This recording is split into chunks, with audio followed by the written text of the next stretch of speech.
4-5 তারিখেও বিক্ষিপ্ত বৃষ্টির সম্ভাবনা থাকবে দক্ষিণবঙ্গের জেলায়। তাপমাত্রার উল্লেখযোগ্য পরিবর্তন থাকবে না আগামী 2 দিন। হিউমিডিটি অর্থাৎ আর্দ্রতা বেশি থাকার কারণে অস্বস্তিকর ওয়েদার কন্টিনিউ করবে। 4 তারিখ থেকে পরবর্তী কয়েকদিন আবার দিনের তাপমাত্রা প্রায় 2 থেকে 3 ডিগ্রির মতো আরো বাড়ার সম্ভাবনা আছে। কলকাতা পার্শ্ববর্তী অঞ্চলে আগামী 2-3 দিন প্রধানত বিক্ষিপ্তভাবে বৃষ্টিপাতের সম্ভাবনা থাকছে।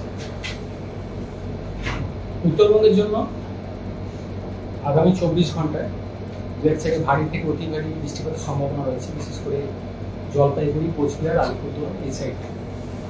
দার্জিলিং, কালিম্পং এই জেলাগুলো দু এক জায়গায় ভারী বৃষ্টির সম্ভাবনা আগামী 24 ঘন্টায়। 3-4 তারিখেও উত্তরবঙ্গে উত্তরে যে 5টা জেলা আছে দু এক জায়গায় ভারী বৃষ্টির সম্ভাবনা থাকছে। যেহেতু অলরেডি উত্তরবঙ্গের জেলাগুলিতে বেশিরভাগ জায়গাতেই বর্ষা প্রবেশ করে গেছে, তো উত্তরবঙ্গে বৃষ্টিপাত কন্টিনিউ করবে, এখন কমবে না বৃষ্টিপাত। তাপমাত্রা খুব একটা উল্লেখযোগ্য পরিবর্তন থাকবে না উত্তরবঙ্গের জেলাগুলিতে। দক্ষিণবঙ্গে মানে পুরোপুরি বর্ষা প্রবেশটা কবে? এখন ইমিডিয়েট সেরকম কিছু নেই।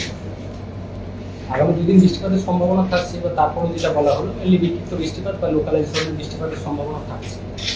এখনই বর্ষা ইমিডিয়েট আগামী 5 দিনে নেই, পরবর্তী সময় আপডেট আরও জানানো হবে। জেনারেলি 10 তারিখের পরে থাকে দক্ষিণবঙ্গের বর্ষা। দক্ষিণবঙ্গের কোন কোন জেলাগুলোয় 2-3 তারিখ বৃষ্টির সম্ভাবনা রয়েছে? দক্ষিণবঙ্গের সব জেলাতেই বৃষ্টিপাতের সম্ভাবনা থাকছে 2 থেকে 3 তারিখের মধ্যে।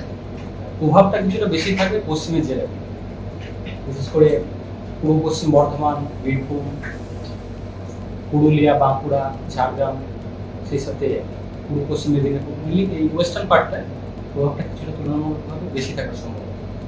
অন্যান্য জেলাগুলোতেও বিক্ষিপ্ত বৃষ্টির সম্ভাবনা থাকছে। আর কলকাতায় কি বললেন? কলকাতার ক্ষেত্রে আগামী 2-3 দিন প্রধানত বিক্ষিপ্ত বৃষ্টিপাতের সম্ভাবনা থাকছে। তাপমাত্রা সর্বোচ্চ কলকাতার ক্ষেত্রে 35 ডিগ্রির কাছাকাছি থাকার সম্ভাবনা, সর্বনিম্ন 28 ডিগ্রির কাছাকাছি।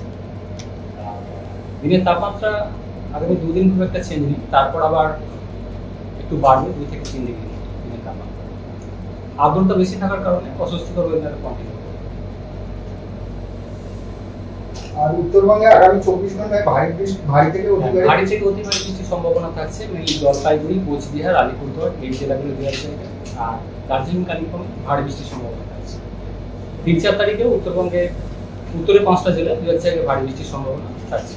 বৃষ্টিপাত উত্তরবঙ্গের জন্য কন্টিনিউ করবে, যেহেতু বর্ষা অলরেডি প্রবেশ করে গেছে উত্তরবঙ্গের বেশিরভাগ জায়গায়।